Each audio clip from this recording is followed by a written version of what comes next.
I think it's a lot like I've said before, you know, in games like this, it doesn't really matter what your record is or what everybody's saying out there about anything that you've done to this point or you haven't done to this point, whether it's good, bad, or indifferent.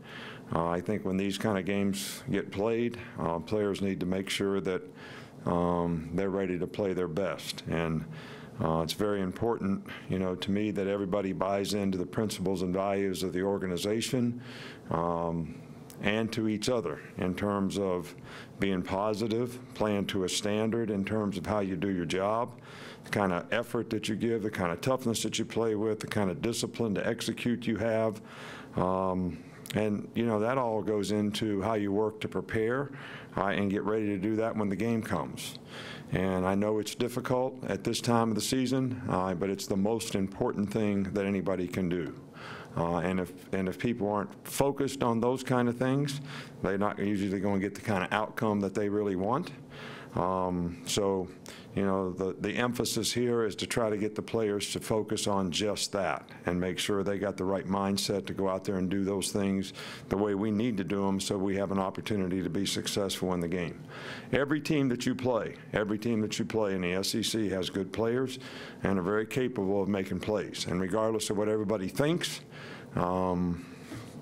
you know, these guys are going to come in here and try to give it their best shot and make their season with what they do in this game. So we need to be ready for that, and we need to play very well, and we make sure we prepare the way we need to prepare so that we can go out and play that way. We'll start over here with Chandler. Tennessee's played really well against the pass this year. What have you seen from their secondary that's difficult to throw against? Well, you know, they do a good job with their pressures. They do a good job of mixing up their coverages. They're athletic. They're very aggressive in the back end. So I think they've done a really good job against a lot of teams this year, created a lot of negative plays, pressured the quarterback well, and have done a really good job of executing and mixing up the coverages and not allowing the other team to sort of get it zeroed in on what they do. And I think that's been very helpful to them. Back up front here with Mark. Just wondering, how have you seen Rashaan Evans play since the injury, and what has he brought to that team to the defense in terms of leadership? Well, I think Rashaan has done, you know, better and better each week. We tried to bring him back slowly from his injury and didn't play him a whole lot when he came back at first and just tried to work him back into it.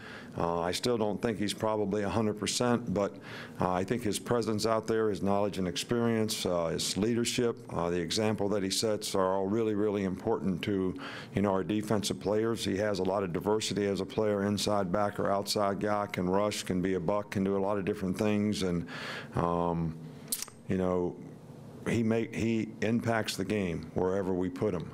And with the loss of some of our other players that were those types of players that could play those kind of roles, it's really been good to get him back and to see him play well and do that very well. Here on the left. How's the performance of the secondary allowed you to maybe send a few more blitzes? I mean, your confidence in their ability to cover. And also, are you surprised by the inside linebackers having more sacks than some of the outside linebackers? Look, I want anybody that can affect the quarterback to affect the quarterback. It doesn't matter to me who it is. I don't think we've done a great job of that on a consistent basis. You know, we've had too many guys running around on us. We haven't controlled the quarterback. We have, at times, put pretty good pressure on them and affected them. And, you know, I just got a fair amount of sacks. But, you know, in the secondary, it's an interesting thing. You know, it doesn't matter how you did the last play. It doesn't matter how you did the last game because the players that you play against, it takes such great attention to detail to be able to go out there and execute and play your technique so that you don't give up big plays, that everybody's got to stay focused on how they need to adjust, what they need to do, how they need to communicate, how they need to play together so that everybody's on the same page and you don't turn people loose and you don't give up big plays. So, my confidence has not changed at all in terms of what our scheme is and what we try to do and how we try to mix things up. That doesn't mean I'm disappointed in anybody. I just know what it takes to continue to do that and how we need to continue to work together to be able to accomplish that as a group. In the back with Scott. Nick, you talked about it Monday and today, these kind of weeks are so dangerous. You've done well avoiding upsets, and I think it's because of training your guys psychologically. So how, in these kind of weeks, it's a lot more psychological than physical reps? I know physical reps still important, but. Well, physical reps are important because you need to go out there and do it right. If you don't have the right mindset and you don't have the right mental energy and intensity and focus, you can't get the right mental rep. All right, so that's when you create bad habits. All right, that's when you end up showing up at the game not ready to play. That's when they get in the game and you sort of had this arrogant attitude about how you prepared, things don't go like you want them to go in the game, so you get frustrated, and then all of a sudden, you know, top 10 teams get beat. That's how they get beat. And, you know, I think everybody in our organization needs to understand that, but it's everybody's choice. You know, you choose all this stuff. You know, you choose your energy, you choose how you want to practice, you choose how you get ready to play, you choose how you respect the other team, you choose your mindset every day, you choose how you're going to play in practice, choose how you're going to get along with your teammates, choose all that. Everybody chooses it every day. Everybody in this room chooses it too. All right, so, and you know what? I can't make them choose it right. All right, I can only tell them over and over and over and over until I can't talk anymore. And if they respond the right way, we'll be fine. If they don't, we could struggle. Two more, Alex, and then Tony. I know you touched on the secondary earlier, but specifically Ronnie, how has he kind of evolved, you know, from where he was as a freshman, kind of even as an attitude kind of player and emotionally on the field, and his leadership? It seems like he's taking steps in that direction. You know, Ronnie does a good job. You know, when Ronnie's got the right mindset, he's as good a player as anybody. I think maintaining that focus is really important for him, maintaining that sort of emotional ebb that allows him to be sharp as a tack, but still under control in terms of what he's doing and how he's affecting other people. And when he does that, he's fabulous.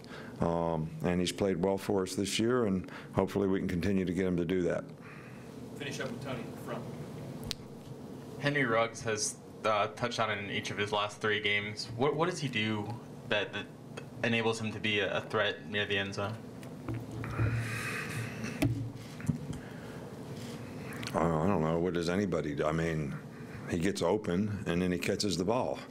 And we call plays that gives him a chance to get open, so that gives him a chance to catch the ball, and it gives the quarterback a chance to throw it to him. I don't know exactly how I should answer that question. I mean, we wouldn't play the guy if he wasn't talented and wasn't able to get open. We have confidence in him, like we do Jerry Jeudy, like we do Smitty, like all the freshman guys. You know, if there was another guy in his place, they'd have probably caught the ball in the same play too. So I'm not trying to be wise ass. I just don't know how to answer the question. I mean, a guy runs a pass pattern, he gets open, and we throw him the ball. I mean, I think that's what he's supposed to do. That's what the quarterback's supposed to do. That's what we're supposed to design. And, you know, the more athletic and the faster they are, the harder they are to cover. And them's the kind of guys we want around here. So I don't know what else to say. I'll cover it. Thanks, Coach. That's it. Thank you.